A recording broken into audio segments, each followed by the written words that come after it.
Welcome, and I'm really glad you're here today. If you've traveled before, you already know that flying can feel very different depending on where you are in life. And if you're watching this after 65, chances are you've noticed that airports don't quite feel the same as they used to. The pace is faster, the signs are smaller, the expectations are quieter but heavier, and sometimes it can feel like you're expected to just keep up without anyone saying that out loud. My name is Sarah, and I spent more than 15 years working as a flight attendant. Over those years, I walked thousands of aisles, stood in countless jet bridges, and watched millions of moments unfold between travelers and the systems moving them from one place to another. But the people I paid the closest attention to were always the older passengers, not because they were difficult, and not because they needed special treatment, but because they deserved time, clarity, and respect. And too often they didn't get it unless someone made space for them.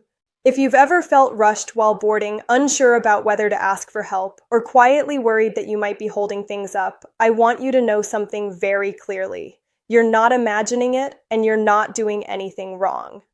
Travel has changed, and many of those changes weren't designed with aging bodies, hearing, balance, or energy levels in mind. That doesn't mean you shouldn't be traveling.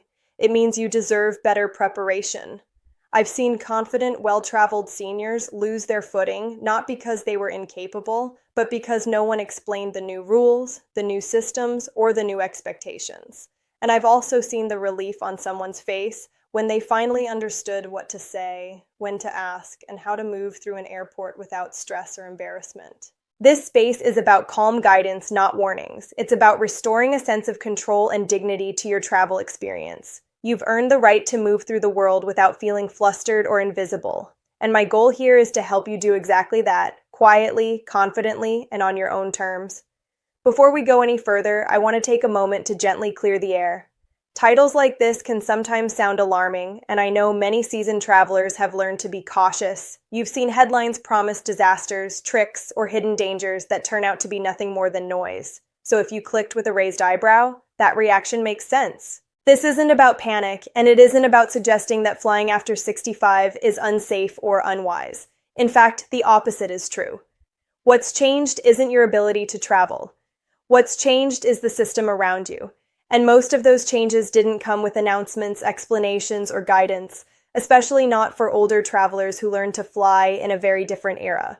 Airports and airlines now assume a level of speed, digital comfort, and self-navigation that wasn't required even 10 years ago. The rules didn't suddenly flip overnight, and there was no moment where someone stood up and said, "Things are different now." Instead, the shifts happened quietly, policies were rewritten, assistance became optional instead of automatic, human interaction was replaced with screens and time limits. If you didn't know what to look for, you were simply expected to adapt. That's where frustration often creeps in. Not because seniors can't handle travel, but because no one likes feeling unprepared or out of sync. This conversation is meant to restore balance, to explain what's really going on, why it's happening, and how to move through it without stress or self-doubt. There's nothing exaggerated here. These are everyday realities observed up close over many years, watching how small changes affect real people. Understanding them doesn't make travel harder. It makes it calmer, smoother, and far more respectful. To understand why flying can feel more challenging now, it helps to look at how the entire travel system has quietly shifted around you. Airports, policies, and procedures were redesigned over time with one primary goal in mind: speed. Faster boarding, faster security, faster connections. Efficiency became the priority, and in that process, many human considerations were simply assumed away. Today's airport is built on the idea that passengers can walk long distances without rest, read digital screens quickly, hear announcements clearly over background noise, and adapt instantly when something changes. Gates move, boarding times tighten. Instructions are often delivered once, softly, and never repeated. None of this is meant to exclude older travelers, but it does mean the system no longer pauses naturally the way it once did. For seniors, this can create a quiet imbalance. You may notice fewer staff proactively checking in. Assistance desks are farther apart. The expectation is that if you need something, you'll ask, and ask early, clearly, and confidently. But many people who grew up traveling in a more personal era hesitate. They don't want to be a bother. They don't want to draw attention. and so they wait, hoping things will work themselves out. That's often where stress begins, not because of age, but because the system rewards assertiveness and speed, not patience or courtesy.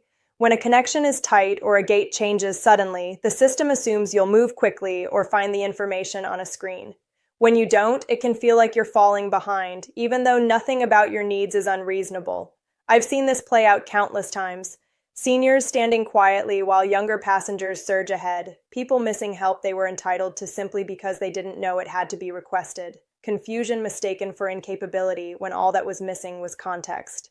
This isn't about blame, it's about awareness. Once you understand how the system thinks, you can move through it without friction. You're not asking for special treatment. You're learning how to advocate calmly within a structure that no longer does it for you automatically. At this point, I want to be very clear about what this video is meant to do for you. This isn't a collection of horror stories, and it's not a list of rules meant to overwhelm you. It's a quiet, practical walkthrough of how air travel works now, specifically for those flying after 65, and how to meet those changes with confidence instead of uncertainty. In the next part, we're going to talk about the areas where the biggest misunderstandings happen, the moments that catch people off guard, the policies that sound familiar but function differently than they used to. You'll learn where the system expects you to speak up, where it assumes you don't need help, and how to make sure your needs are met without feeling rushed or uncomfortable. By the end of this video, you should feel grounded. You'll know what to watch for, what questions to ask, and how to move through the airport without second-guessing yourself. Not because you've memorized rules, but because you understand the logic behind them. That understanding changes everything. The goal here is dignity. Traveling later in life should feel calm, not stressful, empowering, not exhausting. When you know what's coming, your posture changes. Your voice steadies. You stop feeling like you're in the way and start feeling like you belong exactly where you are, because you do. Everything ahead is designed to support that sense of ease. Nothing dramatic, nothing complicated, just clear, respectful guidance so you can continue traveling on your own terms with confidence and peace of mind. Air travel after 65 hasn't become impossible, but it has become more self-directed. The biggest shift to understand is that many things that used to happen automatically now require a clear request, not because staff don't care, but because the system no longer assumes need based on age alone. The first major change involves assistance. Years ago, if a passenger appeared older or moved more slowly, help often appeared without being asked. Today, assistance is almost entirely request-based. Wheelchairs, early boarding, help through long corridors, or extra time at the gate usually won't be offered unless you specifically ask. The industry logic is rooted in efficiency and liability. Staff are trained not to assume limitations. That means silence is interpreted as independence.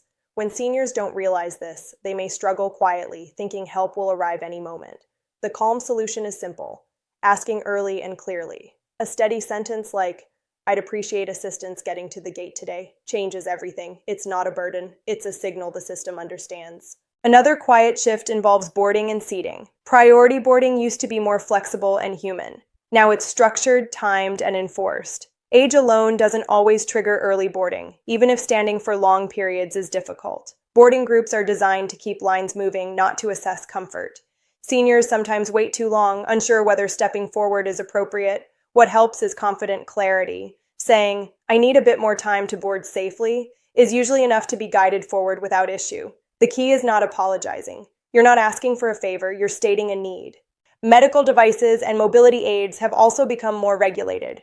Walkers, canes, CPAP machines, portable oxygen, and similar items are still allowed, but documentation expectations are tighter. Staff may ask questions they didn't before, not out of suspicion, but because policies require confirmation. Seniors are often surprised by this and feel put on the spot. Preparation reduces that stress. Calmly stating, "This is a medical device I travel with regularly," keeps the interaction smooth and respectful. Connection times are another area where the system no longer bends easily. Schedules are tighter and gates can change with little notice. The assumption is quick movement and constant screen checking. For seniors, this can create anxiety, especially when walking speed or stamina is limited.